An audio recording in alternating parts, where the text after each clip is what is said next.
Purposeful avoidance of mental health service.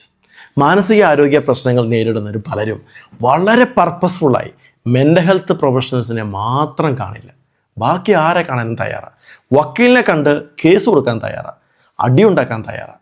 ഇനി മറ്റ് ഡോക്ടേഴ്സിനെ ഇനി ആയുർവേദ, ഹോമിയോ അങ്ങനെ എന്തെങ്കിലും മന്ത്രവാദീനെ കാണാൻ വരെ തയ്യാറാണ്. പക്ഷേ സൈക്കാട്രിസ്റ്റ് നോ, ക്ലിനിക്കൽ സൈക്കോളജിസ്റ്റ് നോ.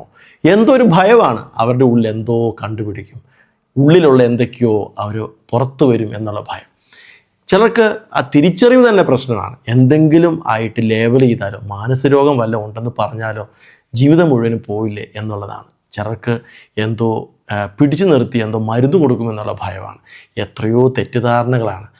പക്ഷെ എന്താ സംഭവിക്കുക? കാണേണ്ടവരെ കാണാത്തതുകൊണ്ട് തിരിച്ചറിവില്ല എന്നുള്ളത് മാത്രമല്ല, ട്രീറ്റ്മെൻറ്റ് ചെയ്യാൻ പറ്റില്ല. കഴിഞ്ഞ ദിവസം ഒരു അമ്മയെ കാണാനിടയായി. ആ അമ്മയുടെ മകനൊരു ബിഹേവിയർ പ്രോബ്ലം ഉണ്ട്. അപ്പോൾ അമ്മയുടെ കൂട്ടുകാരികൾ അമ്മയോട് പറഞ്ഞിരിക്കുകയാണ്, ഇതൊക്കെ കുറച്ച് കഴിയുമ്പോൾ മാറുമെന്നേ, സൈക്കാട്രിസ്റ്റിനെ കാണല് കേട്ടോ, സൈക്കോളജിസ്റ്റ് ഒട്ടും കാണരുത്, അവരെയൊക്കെ കണ്ടാൽ ജീവിതം പോകും. ആ കുട്ടിയുടെ അമ്മയോട് ഞാൻ തിരിച്ചൊരു കാര്യം ചോദിച്ചു. അമ്മയുടെ മകന് ഒരു ബ്രീത്തിങ് പ്രോബ്ലം ഉണ്ടെന്ന് കരുത്, ഹാർട്ടിന് എന്തോ ഒരു പ്രശ്നമുണ്ട്.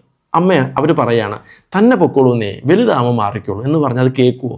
അതോ കാർഡിയാക് ഡോക്ടറിനെ കാണിക്കുമോ? അല്ലോ കൃത്യമായൊരു ഡോക്ടറിനെ കാണിക്കുമോ? അതെ, കൃത്യമായി ആരെയാണോ കാണേണ്ടത് അവരെ തന്നെ കാണും. എന്തുകൊണ്ടാണ് സൈക്കാട്രിസ്റ്റിനെ അല്ലെങ്കിൽ അത് കാണേണ്ടവരെ തന്നെ കാണണ്ടെന്ന് അവർ പറയാൻ കാരണം? അവരുടെ ഉള്ളിലുള്ള ചില ഭയങ്ങൾ കൊണ്ടാണ്, തെറ്റിദ്ധാരണകൾ കൊണ്ടാണ്. ഇതാണ് വലിയ അപകടമുള്ള കാര്യം. ഇതുകൊണ്ട് എന്താ സംഭവിക്കുക? പല ഗുരുതരമായ രോഗങ്ങൾ പോലും കുടുംബ ബന്ധത്തെ, അവരുടെ വ്യക്തിപരമായ ജീവിതത്തെ, അവരുടെ ജീവിതത്തെ തന്നെ നശിപ്പിക്കുന്ന ഗുരുതരമായ മാനസിക പ്രശ്നങ്ങൾ പോലും തിരിച്ചറിയപ്പെടാതെ ഇങ്ങനെ പോകും.